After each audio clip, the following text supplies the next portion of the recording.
नमस्कार।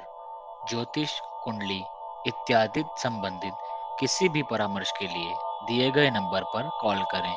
धन्यवाद। नमस्कार दर्शकों, आज हम बात करते हैं कि अगर आपकी कुंडली में धनी होने के योग हैं कि नहीं है। आप धनवान कैसे बन सकते हैं। कोई 20 साल की उम्र में धनवान है, लखपति है, कोई करोड़पति है, कोई 25 साल की उम्र में, कोई 30 साल की उम्र में, कोई 70 साल की उम्र में भी करोड़पति नहीं बना। तो ऐसे वो क्या योग हैं, कौन से ग्रह हैं, कौन से नक्षत्र हैं और कौन सी वो राशियाँ जिनकी वजह से आप धनवान बन सकते हैं और अरबोंपति बन सकते हैं, करोड़ोंपति बन सकते हैं छोटी उम्र में। तो कौन सा वो ग्रह है, कौन सा वो नक्षत्र है, कौन सी वो चीज़ें हैं जिनकी वजह से आप बहुत छोटी उम्र में करोड़ोंपति या अरबोंपति बन जाते हैं। तो आइए देखते हैं, बात करते हैं आज हम। धन भाव का स्वामी चतुर्थेश और पंचमेश, नवमेश और दसमेश, लग्नेश का इनके साथ संबंध आना आपको धनवान बनाता है। एकादश भाव पे कोई बुरा प्रभाव ना होना, कोई कुदृष्टि नहीं होना, अच्छे ग्रहों द्वारा उसको दृष्ट होना, वे आपको धनवान बनने की ओर अग्रसित करता है।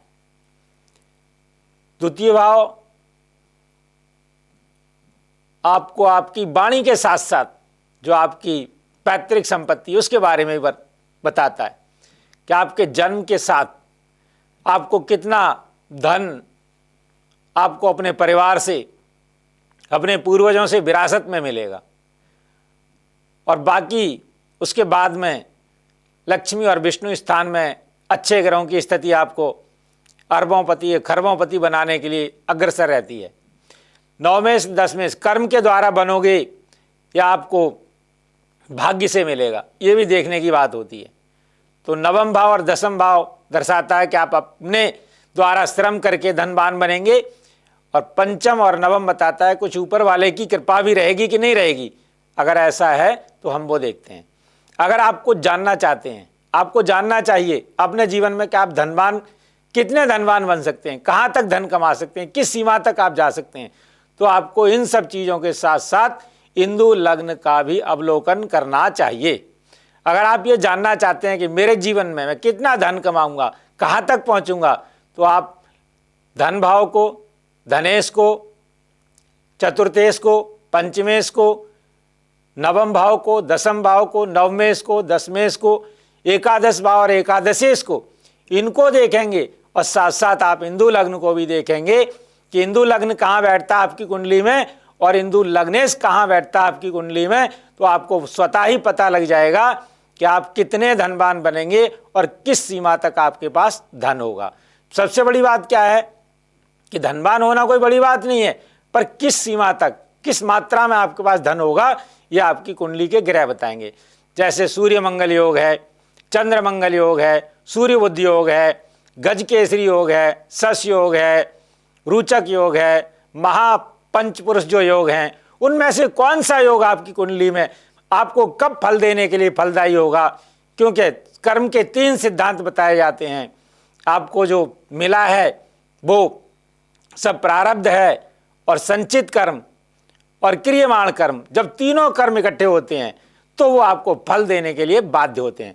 तो आप अब ये लगाइए अपनी कुंडली में कि तीनों कर्म आपके कब फल देने के लिए तैयार होंगे, तत्पर होंगे। वो समय आपको धनवान बनने के लिए एक उचित समय होगा। तो अपनी कुंडली में आप ये हमेशा नोट करते रहें कि दशा कौन सी चल रही है, महादशा क्या है, अंतरदशा क्या है, प्रत्यंतर दशा क्या है, प्राण दशा क्या है, सूक्ष्म दशा क्या है। ये सारी दशाओं का अवलोकन करके आप ये देखें कि आपको कौन सा ग्रह धनवान बना रहा है, कौन सा ग्रह आपको तकलीफ दे रहा है। पर तकलीफ के साथ साथ कई बार क्या होता है, धन भी तकलीफ के साथ आता है, और कई बार धन आता है तो तकलीफ नहीं देता। तो वो भी देखना आपके लिए।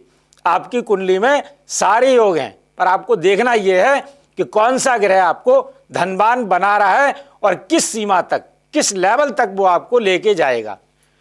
योग कारक ग्रह की दशा है, राजयोग कारक ग्रह की दशा है, या कोई पंच महापुरुष योग की दशा चल रही है, तो उसमें कहीं ऐसा तो नहीं है कि आपको धनवान बनने के लिए बता दिया गया हो और वो साथ साथ मारक भी हो, तो ऐसा ना हो कि आपको लग रहा हो कि हम तो बहुत धनवान बनेंगे, पर वो आपकी आयु को, आपके शरीर को, आपके पैसे को रोग में, कष्ट में या दुविधा में खर्च करवा दे।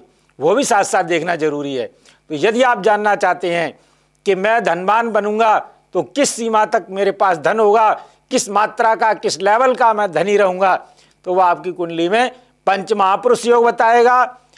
और उसके साथ साथ जो बहुत जरूरी है वो देखना ये है कि कहीं वो धन में, जैसे कि अगर कोई दूध अगर किसी पात्र में लोगे तो वो पात्र में रुक जाएगा, और अगर छलनी लगा दोगे उसके नीचे तो वो दूध नीचे चला जाएगा जमीन पे। तो जो पैसा आ रहा है आपके पास, उसके जाने के रास्ते देखो, वो खर्च कहाँ हो रहा है, सही जगह खर्च हो रहा है कि नहीं हो रहा है।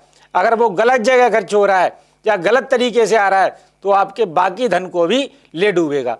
क्योंकि धन की तीन ही गति हैं, या तो इसको सदुपयोग कर लो और बचे तो दान कर लो, और नहीं तो फिर ये नष्ट है। अगर आप दोनों ही काम नहीं कर सकते हैं, पैसे का सदुपयोग नहीं कर सकते, कुछ दान पुण्य नहीं कर सकते, तो फिर ये नष्ट हो जाएगा। पर ये बचा के रखना है। धर्म के द्वारा धन कमाओगे तो आपके कार्य में, आपके धन में उत्तरोत्तर वृद्धि होगी। और यदि आप धर्म के साथ धन नहीं कमाएंगे तो फिर वो एक ना एक दिन कुछ ना कुछ ऐसी चीजें साथ लेकर के आएगा, वो आपके और धन को भी साथ लेकर के चला जाएगा। तो इसलिए हमेशा ध्यान रखना है कि पंच महापुरुष के योग के साथ साथ इंदु लग्न आपका कहाँ बैठता है।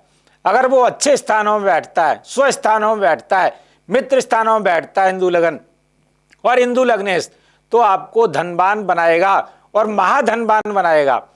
पर देखना यह भी है साथ साथ कि महाभाग्यवान योग भी है क्या, जिसकी हम कुंडली देख रहे हैं उसकी कुंडली में यदि महाभाग्यवान योग नहीं है तो वो पैसा कितना ही कमा ले, पूजनीय नहीं रहेगा, वंदनीय नहीं रहेगा व्यक्ति, उसका पैसा सही रास्ते पे खर्च नहीं होगा। तो ऐसे पैसे का क्या लाभ है जो आपको लोग समाज में माने नहीं, जाने नहीं, पूछे नहीं और आपके फॉलोअर्स नहीं हो, तो फिर वो धन आपका किसी काम का नहीं है। इसलिए धन अगर आपके पास आता है तो वो एक आपके पास शांति भी रहे, आपका मान सम्मान भी बरकरार रहे, उस तरह का धन यदि आप चाहते हैं तो धन की जो तीनों गति हैं उन तीनों का पालन करो। पहला पालन करना है धन धर्म के द्वारा कमाना है, अधर्म से नहीं। फिर उसका दान भी करना है, उस धन में से जितना संभव हो। कई लोगों को पहनना नहीं आता, खाना नहीं आता, धन को खर्च करना नहीं आता, तो फिर वो अगर दोनों काम नहीं करोगे तो तीसरी गति जो उसकी होनी है कि वो नष्ट होना है, तो वो धन नष्ट हो जाएगा। इसलिए नष्ट प्राय होने से पहले उसका सदुपयोग कर लो, उसमें से दान कर लो, और बचे तो फिर अपना जैसे भी ठीक समझो वैसे करो उसको। पर क्या है, धन को धर्म के द्वारा कमाना चाहिए। धर्म का मतलब ये नहीं कि आप मंदिर में जाके बैठ जाओ, पंडित बन जाओ, गुरुद्वारे में जाके बैठ जाओ, ग्रंथी बन जाओ, नहीं। धर्म का मतलब है कि सही रास्ते से धन को कमाओ, गलत रास्ते से मत कमाओ।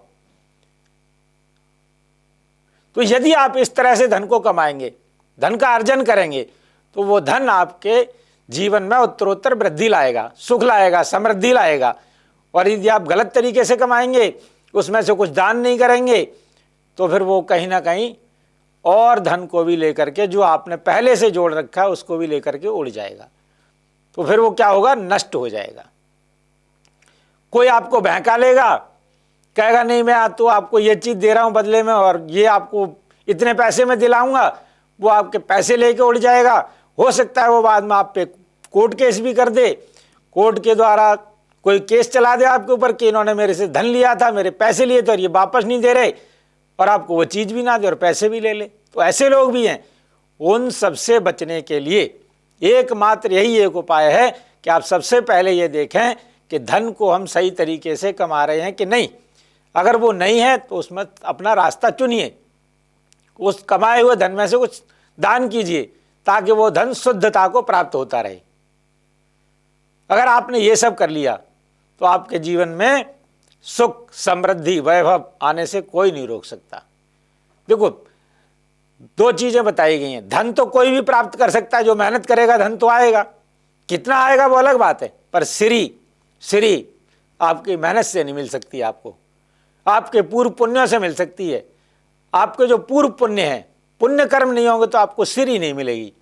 धन तो मिल जाएगा, धन तो कितना ही आप अर्जन कर लें, आपकी मेहनत है, आपका दिमाग है, आपके कर्म हैं, पर सिरी आपको भाग्य से मिलती है, पूर्व पुण्य से मिलती है। वो जिसने पहले भगवान का, ऊपर वाले का नाम ले रखा है, वो पूंजी जिसने इकट्ठी कर रखी है पहले से, उसको ही सिरी मिलती है। सिरी का मतलब यह है कि जो हमने अर्जन किया है वो नष्ट ना हो, वो एक लेवल अगर हमने अचीव कर लिया तो हम उस लेवल पे बने रहें। तो यदि आप उस लेवल पे बने रहना चाहते हैं तो आपको उस ईश्वर की, उस परमात्मा की, वो रूप कोई भी हो, धर्म कोई भी हो, जिसको आप मानते हैं, उसको हमेशा नतमस्तक आपको रहना चाहिए। नमस्कार दर्शकों।